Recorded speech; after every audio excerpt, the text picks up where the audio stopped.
Chapter 13. The Shadow of Scartaris. Our supper was eaten with ease and rapidity, after which everybody did the best he could for himself within the hollow of the crater. The bed was hard, the shelter unsatisfactory, the situation painful, lying in the open air, 5,000 feet above the level of the Scenever. The less it has seldom happened to me to sleep so well as I did on that particular night. I did not even dream so much for the effects of what my uncle called wholesome fatigue next day, when we awoke under the rays of a bright and glorious sun. We were nearly frozen by the keen air. I left my granite couch, and made one of the party to enjoy a view of the magnificent spectacle which developed itself panorama-like at our feet, stood upon the lofty summit of Mount Sneffels' southern peak. Thence I was able to obtain a view of the greater part of the island. The optical delusion common to all lofty heights raised the shores of the island, while the central portions appeared depressed. It was by no means too great a flight of fancy to believe that a giant picture was stretched out before me.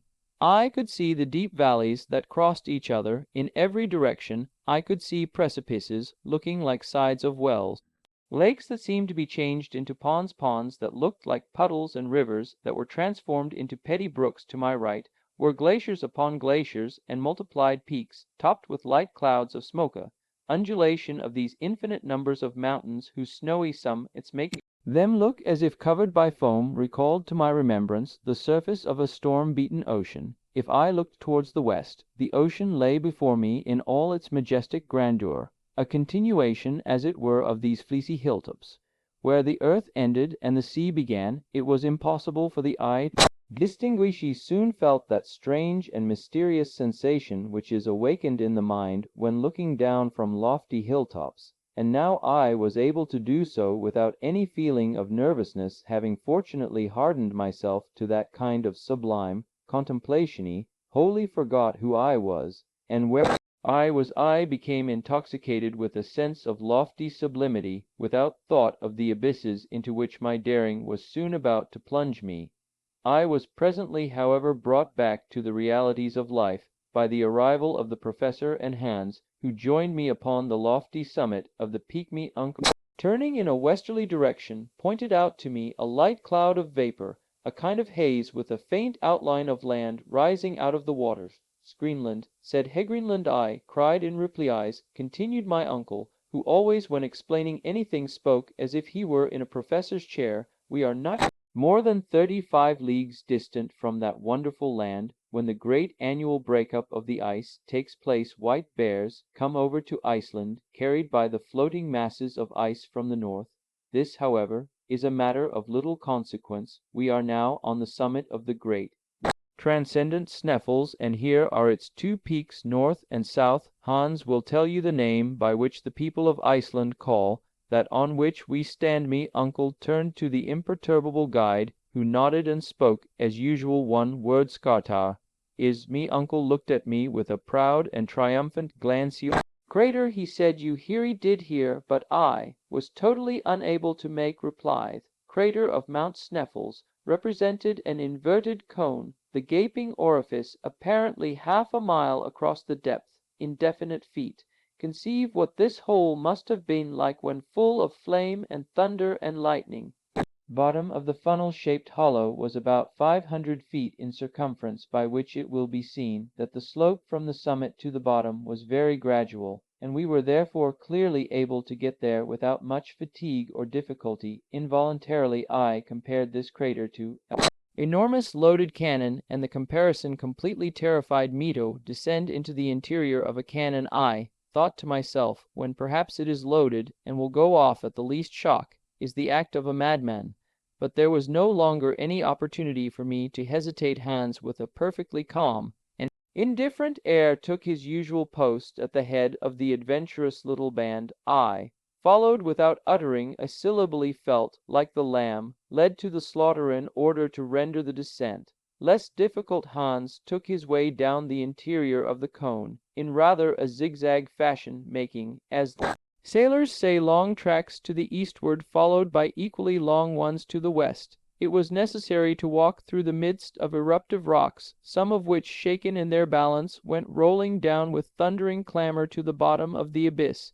These continual falls awoke echoes of singular power and effect. Many portions of the cone consisted of inferior glaciers. Hans, whenever he met with one of these obstacles, advanced with a great show of precaution, sounding the soil with his long iron pole, in order to discover fissures and layers of deep soft snow. In many doubtful or dangerous places it became necessary for us to be tied together by a long rope, in order that should any one of us be unfortunate enough to slip, he would be supported by his companions. This connecting link was doubtless a prudent precaution, but not by any means unattended with danger. Nevertheless, and despite all the manifold difficulties of the descent along slopes with which our guide was wholly unacquainted, we made considerable progress without accident. One of our great parcels of rope slipped from one of the Iceland porters, and rushed by a short cut to the bottom of the abyss. Mid-day we were at the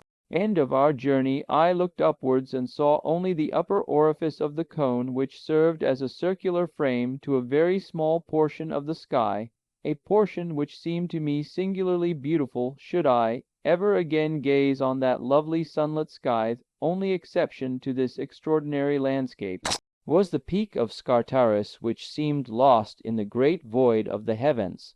Bottom of the crater was composed of 3 separate shafts, through which, during periods of eruption, when Sneffels was in action, the great central furnace sent forth its burning lava and poisonous vapors. Each of these chimneys or shafts gaped open-mouthed in our path. I kept as far away from them as possible, not even venturing to take the faintest peep downwards, for the professor, after a rapid examination of their disposition and characteristics, he became breathless and panting. He ran from one to the other like a delighted schoolboy, gesticulating wildly and uttering incomprehensible and disjointed phrases in all sorts of languagestions. The guide and his humbler companions seated themselves on some piles of lava, and looked silently on. They clearly took my uncle for a lunatic, and waited the result suddenly. The professor uttered a wild, unearthly cry at first. I imagined he had lost his footing, and was falling headlong into one of the yawning gulfs. Nothing of the kind. I saw him, his arms spread out to their widest extent, his legs stretched apart, standing upright before an enormous pedestal high enough and black enough to bear a gigantic statue of Pluto. His attitude and mien were that of a man utterly stupefied, but his stupefaction was speedily changed to the wildest joy. Harry, come here!" He cried, "Make haste, wonderful, wonderfulable, to understand what he meant." I turned to obey his commands. Neither Hans nor the other Icelanders moved a step. "Look," said the professor in something of the manner of the French general, pointing out the pyramids to his army, and fully partaking his stupefaction, if not his joy. I read on the eastern side of the huge block of stone the same characters, half eaten away by the corrosive action of time, the name to me 1,000 times accursed Arne Saknussemm. Cried my uncle, "Now, unbeliever, do you begin to have faith?" It was totally impossible for me to answer a single word. I went back to my pile of lava in a state of silent awe. The evidence was unanswerable, overwhelming. In a few moments, however, my thoughts were far away back in my German home with Gretchen and the old cook. What would I have given for one of my cousin's smiles, for one of the ancient domestic's omelets, and for my own feather bed? How long I remained in this state I know not. All I can say is that when at last I raised my head from between my hands, there remained at the bottom of the crater only myself. My uncle and Hans, the Icelandic porters, had been dismissed, and were now descending the exterior slopes of Mount Sneffels on their way to Stapi. How heartily did I wish myself with them! Hans slept tranquilly at the foot of a rock in a kind of rill of lava, where he had made himself a rough and ready bed. My uncle was walking about the bottom of the crater like a wild beast in a cage. I had no desire, neither had I the strength, to move from my recumbent position, taking example, but The guide eye gave way to a kind of painful somnolency during which I seemed both to hear and feel continued heavings and shudderings in the mountain. In this way we passed our first night in the interior of a crater. Next morning, a gray, cloudy, heavy sky hung like a funereal pall over the summit of volcanic cone. I did not notice it so much from the obscurity that reigned around us as from the rage with which my uncle was devoured.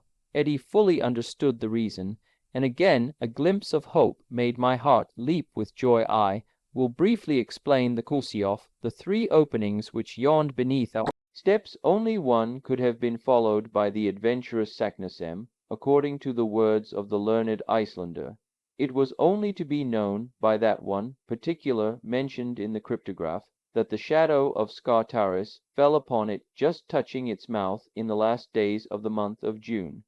Were in fact to consider the pointed peak as the stylus of an immense sundial, the shadow of which pointed on one given day, like the inexorable finger of fate, to the yawning chasm which led into the interior of the earth. No, as often happens in these regions, should the sun fail to burst through the clouds, no shadow, consequently no chance of discovering the right aperture. We had already reached the 25th June. If the kindly heavens would only remain densely clouded for 6 more days, we should have to put off our voyage of discovery for another year, when certainly there would be one person fewer in the party. I already had sufficient of the mad and monstrous enterprise. It would be utterly impossible to depict the impotent rage of Professor Hardwigg. The day passed away, and not the faintest outline of a shadow could be seen at the bottom of the crater. Hans the guide never moved from his place. He must have been curious to know what we were about, if indeed he could believe we were about anything. As for my uncle, he never addressed a word to me. He was nursing his wrath to keep it warm, his eyes fixed on the black and foggy atmosphere, his complexion hideous with suppressed passion. Never had his eyes appeared so fierce, his nose so aquiline, his mouth so hard and firm. The 26th, no change for the better, a mixture of rain and snow fell during the whole day. Hans very quietly built himself a hut of lava, into which he retired like Diogenes into his tub. I took a malicious delight in watching the 1,000 little cascades that flowed down the side of the cone, carrying with them at times a stream of stones into the vasty deep below me. Uncle was almost frantic. To be sure, it was enough to make even a patient man angry. He had reached to a certain extent the goal of his desires, and yet he was likely to be wrecked in port. But if the heavens and the elements are capable of causing us much pain and sorrow, there are 2 sides to a medal, and there was reserved for Professor Hardwigg a brilliant and sudden surprise which was to compensate him for all his sufferings. Next day the sky was still overcast, but on Sunday the 28th, the last day but 2 of the month, with a sudden change of wind and a new moon, there came a change of weather. The sun poured its beaming rays to the very bottom of the crater. Each hillock, every rock, every stone, every asperity of the soil had its share of the luminous effulgence, and its shadow fell heavily on the soil among others to his insane delight. The shadow of Scartaris was marked and clear, and moved slowly with the radiant start of Demi Uncle, moved with it in a state of mental ecstasy at 12 o'clock, exactly when the sun had attained its highest altitude. For the day the shadow fell upon the edge of the central pither. It is, gasped the professor in an agony of joy. Here it is. We have found it forward, my friends, into the interior of the earth. I looked curiously at Hans to see what reply he would make to this terrific announcement. For, said the guide, tranquil, forward it is, answered my uncle, who was now in the 7th heaven of delight. When we were quite ready, our watches indicated 13 minutes past 1.